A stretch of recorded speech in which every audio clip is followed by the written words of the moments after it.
without pre-workout.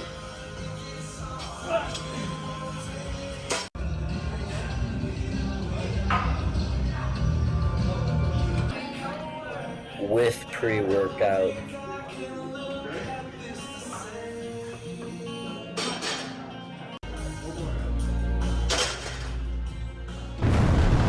Today we're going to be talking about pre-workout, protein powder, and energy drinks. Pre-workout is one of many supplements designed to enhance athletic performance. As the name suggests, people take pre-workout before exercise or sport. They do this to boost energy levels and improve strength and endurance. Some pre-workouts are high stimulants and other ones are low stimulants. The main difference between high stim and low stim is the caffeine amount. Amino acids, beta-alanine, caffeine, creatine, and artificial sweeteners are often included in pre-workouts. Some good pre-workout brands are Ghost, Bucked Up, Rise, Mr. Hyde, and Total War. Pre-workout helps you with being able to have a good workout with the most energy and focus as possible. Pre-workout is known to have caffeine in them, and for this reason, it is very controversial, and some people don't prefer to use them. It doesn't go well for me. I think it makes my heart rate go way too high. I actually got dizzy working out once after pre-workout, so I'm not a fan of it. So do I work out regularly? Can't you tell? The best supplements and vitamins for building muscle and also repairing your muscles. A good supplement to take is protein powder, like whey proteins, including ISO 100, Ghost Whey Protein, and ProGym. You can also eat protein bars like Quest bars, Gatorade protein bars, and Fit Crunch bars. Another supplement many people use is creatine. Creatine helps build muscle mass and increase strength. It also puts a lot of water into your muscles, so you need to drink about 8 to 10 cups of water for it to benefit you the most. Generally, when you first start taking creatine, you do something called loading. That means taking 1 scoop 2 times a day for 3 days. Then after that, you take 1 scoop a day. Creatine is one of the most studied and safest supplements you can take, and one of the most beneficial. So, I'm Sam Cron. I use Bucked Up and Apocalypse pre-workout. Workout 3 to 4 times a week on average. Some good brands are Bucked Up and 6 Star. They have unflavored creatine, so you can mix it with whatever you want. Some brands have flavored creatine as well. You should also get a good amount of calcium and vitamin D because it'll help the body build and maintain healthy bones, teeth, and muscles. Also, some main vitamins you need are vitamin B, C, and E. They're all essential for muscle repair, and if you lack these vitamins, it could lead to muscle cramps and aches. Typically, there's been zero evidence anywhere that anybody is lacking the natural proteins in their body. So it's a lot of money to spend on protein that your body doesn't even need. The only popular energy drinks used to be Monster, Red Bull, and Rockstar Energy, but now energy drinks have grown a lot. Some pre-workout brands have even started making energy drinks like Bucked Up and C4. The more popular energy drinks right now are Rain, Ghost, Bucked Up, C4, Rockstar, Monster Energy, Red Bull, and Prime Energy. All right, energy drinks. For the most part, I do not recommend them. Energy drinks work because they contain a lot of sugar and caffeine and legal stimulants of taurine. Taurine is an amino acid that is mainly used to support nerve growth. Just because of the ingredients in them. For the most part, they're not that healthy for you. I know some students think other than that, but before you drink them, definitely check out the ingredients. And again, I'm not a big fan, so careful what you drink. Remember KMS, creatine is illegal in the WIAA and could possibly lead to suspensions. Stay safe with the energy drinks, though.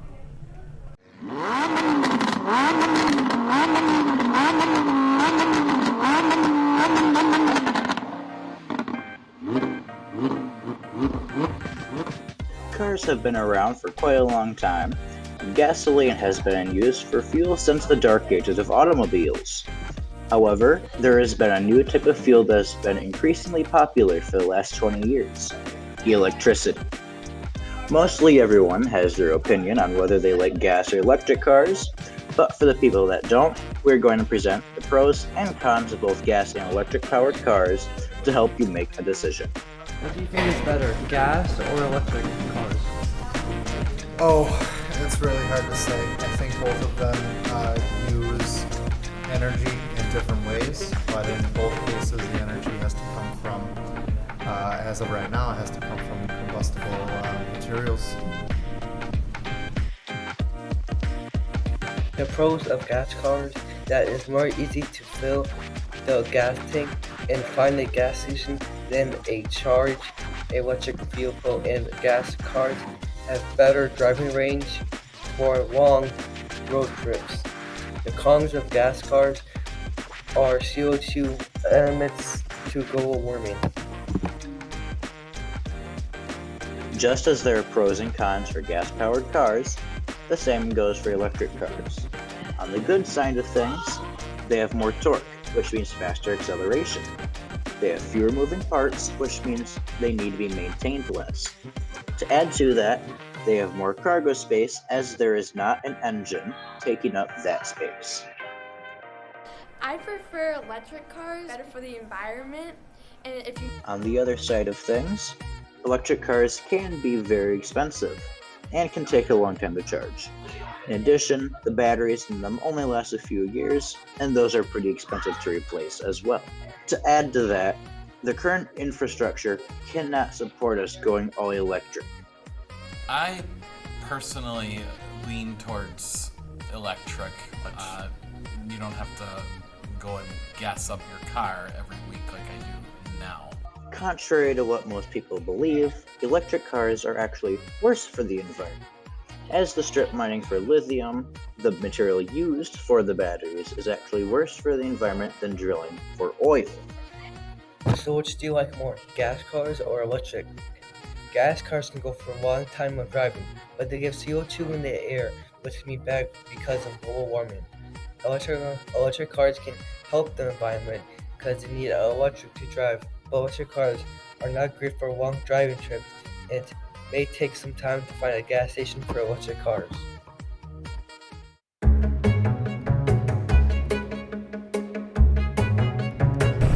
What's your name?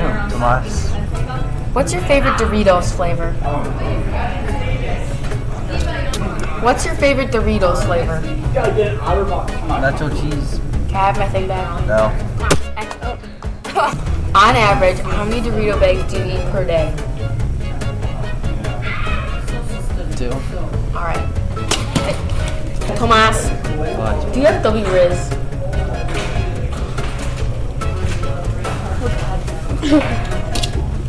Tomas, stop. Tomas, I know. What's your favorite drink? Coca-Cola. Tomas, Yes. get back down here. What? Who's your favorite teacher?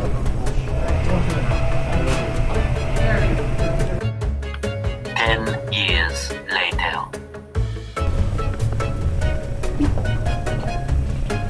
I don't know. Tomas, Yes. do you get heck of victory royals in Fortnite? I wish. You wish. Tomas. Ask him. That's enough. We're done. We're done. Go. Do you know what golf is? Well, we're going to tell you what golf is all about.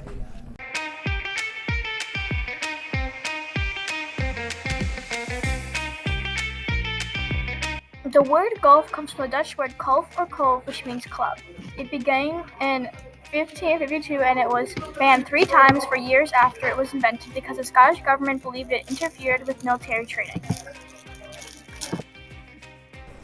I like golf because it's a competitive but calming sport, and I'm going to do golf in high school. Golf comes from a game played on the eastern coast of Scotland. People would attempt to hit a pebble over a sand dune or around rocks using a bent stick or club. The popularity of the game slowly escalated until it came to what it is today. It's a great sport to get into, and it is something that you can do the rest of your life, and watching the improvement, from freshman year to senior year is always really fun to watch on the golf course. Thank you, Oscar. We have a golf course called Honeycore. It's open Monday through Friday. The prices for children ages 6 to 11 are free if they're walking 9 holes, and kids ages 12 to 15 are $10 for 9 holes if they're walking, and $18 for 16 holes if they're walking. You are unable to drive a golf cart if you are under 18. They have all different mix of types of holes. Some holes are more difficult and some are easy. We asked Mr. Juniak if he likes golfing at Honeycore. I like golfing at Honeycore because it's is community-based. Mr. Juniak also said he likes going golfing because he likes competing against himself to be the best golfer he can be. There are all different kinds of golfing, such as mini golfing. Delton Barr told us, Go mini golfing. Kewaskum has a boys and girls golf team. The Kewaskum golf season starts in the beginning of April for the boys. The coach of this team is Mr. Shield. He is the business teacher. Girls golf is in the fall.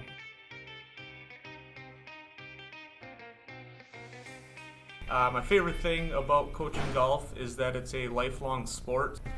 I've been coaching boys golf here at the high school for the varsity team this is my 7th season. Fun, and the reason I did golf is because my friends taught me to do it. are you interested in doing a new outdoor sport? You should try golf.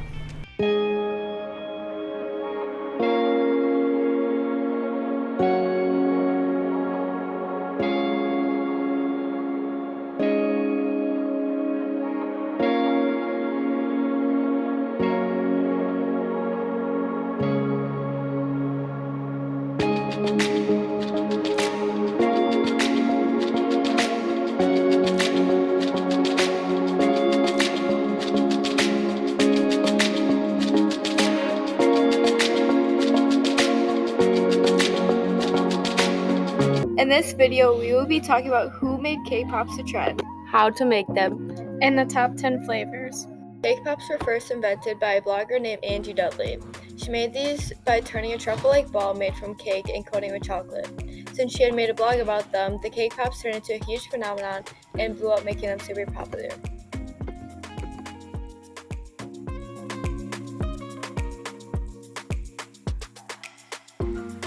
The ingredients you need to make cake pops is a bowl, water, vegetable oil, cake mix, and 3 eggs.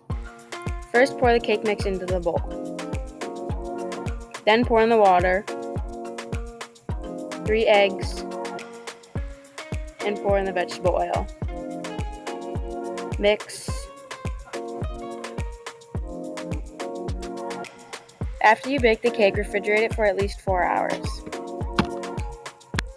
Crumble the cake and place it in the bowl. Add the frosting and mix it in with the cake. Roll the cake into balls and refrigerate it for at least 4 hours. Melt the chocolate and cover the cake balls in chocolate. Then refrigerate it for another 4 hours and add sprinkles. What's your favorite flavor that you've made of cake pops? Funfetti. And then how often do you make them? Like every 2 weeks. Do you not make cake pops? I don't make cake pops because I like making like big cakes, big decorated cakes, and I feel like the tiny cake balls are just too tedious and time consuming. Many people enjoy cake pops because they're really easy to eat on the go, and you need no utensils to eat them either. They're also good for toddlers since they would have trouble keeping their face clean from an actual cake rather than a cake pop. I always get one for my daughter, and ones that look fun, like a unicorn or some sort of fun shape. The top 10 flavors for cake pops are chocolate chip cookie dough, peppermint brownie, birthday cake, frosted donut, rocky road, strawberry, unicorn, tiramisu, and red velvet. I really like red velvet cake pops, and I've made them a couple. If your next meal is boring, then you can spice it up by making cake pops.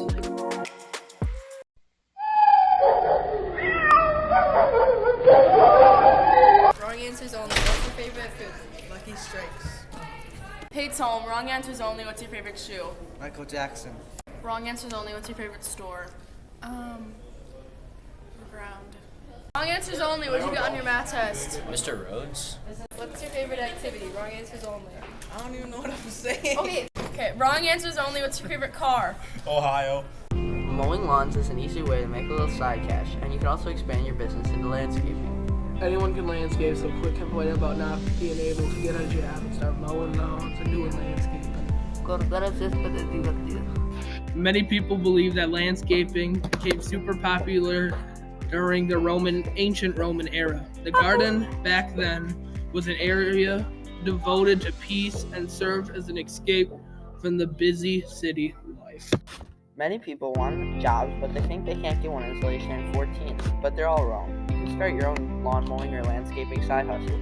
Many kids try to mow lawns, but lots quit because it's hard to find business. You will have a way better chance of succeeding if you make yourself look professional.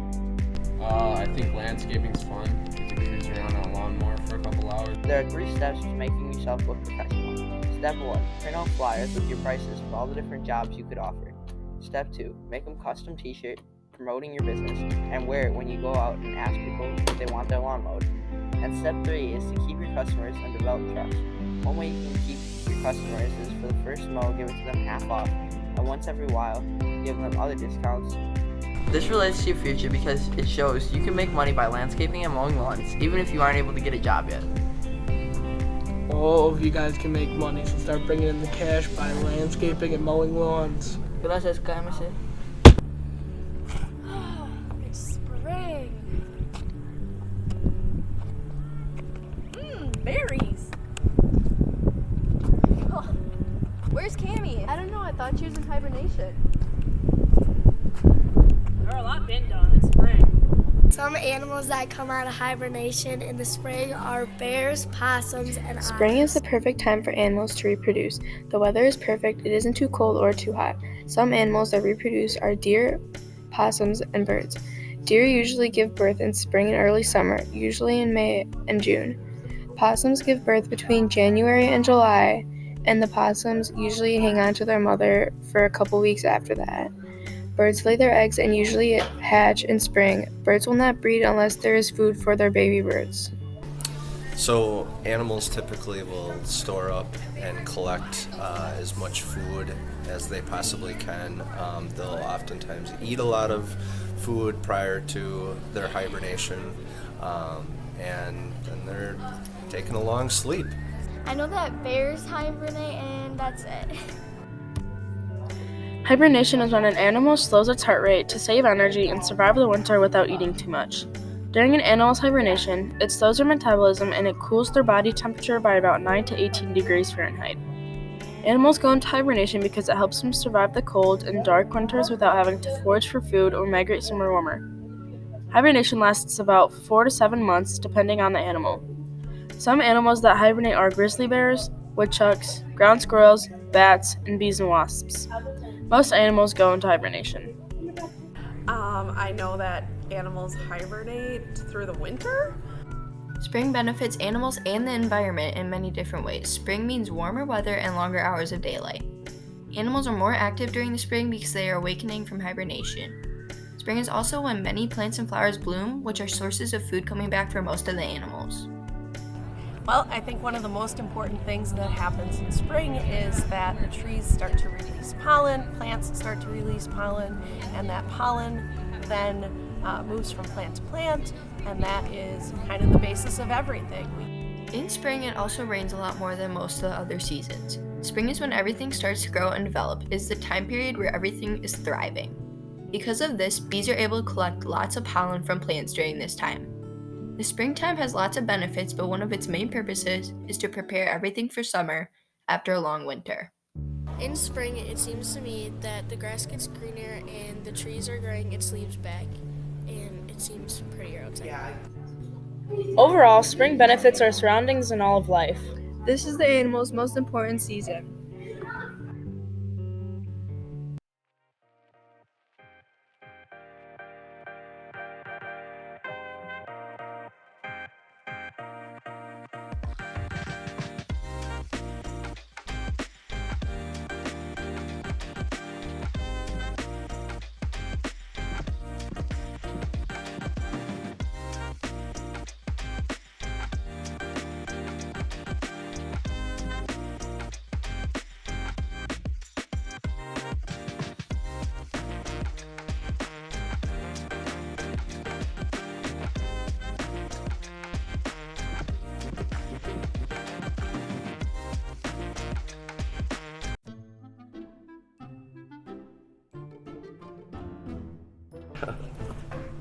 Okay, ready?